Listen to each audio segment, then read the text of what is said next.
Law on Obligation and Contracts. So Article 1156, an obligation is a juridical necessity to give, to do, or not to do.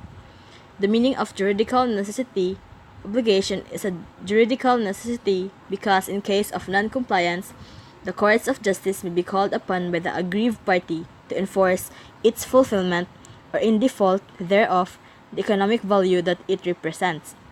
Juridical means it is relating to the administration of justice or the office of a judge. Article 1157, Application of the Law. Annabelle was crossing the street coming from a hotel to a nearby shopping mall. She was accidentally hit by a hotel car driven by Leandro, a driver employed by the hotel. Can Annabelle sue the driver? Can she sue the hotel? Contracts are usually written but may be spoken or implied and generally have to do with employment, sale, or lease. A contractual relationship is evidenced by an offer, acceptance of the offer, and a valid consideration. Quasi-contract is used to prevent any party from benefiting from the situation at the other party expense. Carlo ordered a pizza in Alberto's and it is already paid. Unfortunately, the delivery man delivered the pizza to the wrong address, which is to Mr. T. Mr. T accepted the pizza and kept it, instead telling the delivery man. So, what will the court system do to the individual who accept the pizza? The court system could issue a quasi-contract that would require the individual to pay back the amount of the pizza to the party that paid for the pizza. Next is civil obligation. Civil obligation is a reparation of the damage by the provision of the Civil Code on the damages. And last is quasi-delect, also called culpa aquilana. Quasi-delect is any act or omission which causes damage to another, being fault or negligence, and being no pre-existing contractual relation between the parties. Article 1305. A contract is a meeting of minds between two persons whereby one binds himself with respect to the other to give something or to render some service. The essential elements of contracts are as follows: consent, which is manifested by the meeting of the minds of the offer and acceptance upon the thing and the cause which are to constitute the contract. The offer must be certain and the acceptance absolute. Object certain, which is the subject matter of the contract, and cause of the obligation, which is established. Characteristic of a contract. Number 1. Mutuality of the contracts. It refers understanding or agreement between two parties. It is also one of the ingredients to create a legally contract mutuality, which states that both parties should be bound. Number 2.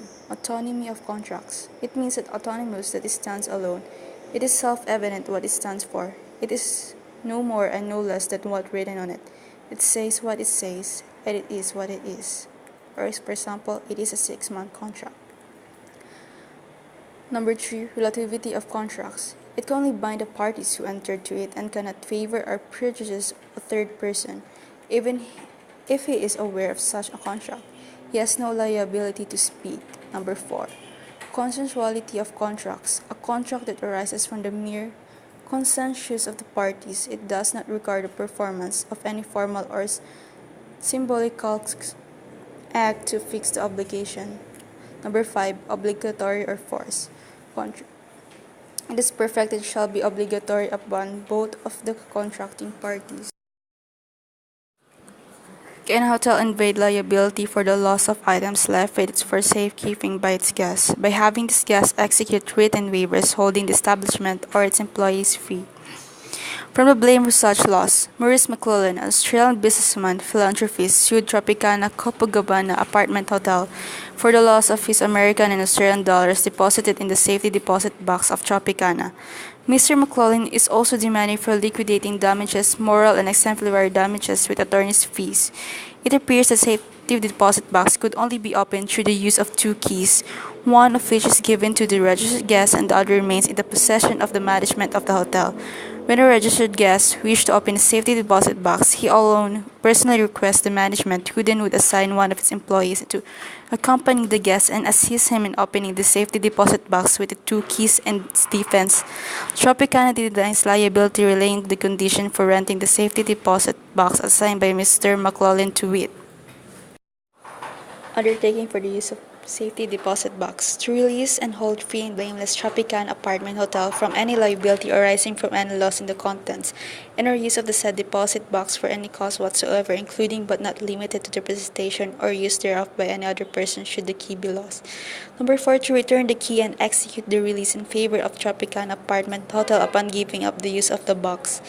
Is Mr. McClellan entitled to his claims despite the written waiver which he signed in favor of Tropicana Apartment Hotel? For the legal opinion, yes, Mr. McClellan is entitled to all his claims despite the written waiver which is signed in favor of Tropicana. The evidence reveals that the two keys are required to open the safety deposit boxes of Tropicana. One key is assigned to the guest while the other remains in the possession of the management. If the guest desires to open his safety deposit box, he must request the management for the other key to open the same. In other words, the guest alone cannot open the safety deposit box without the assistance of the management or its employees.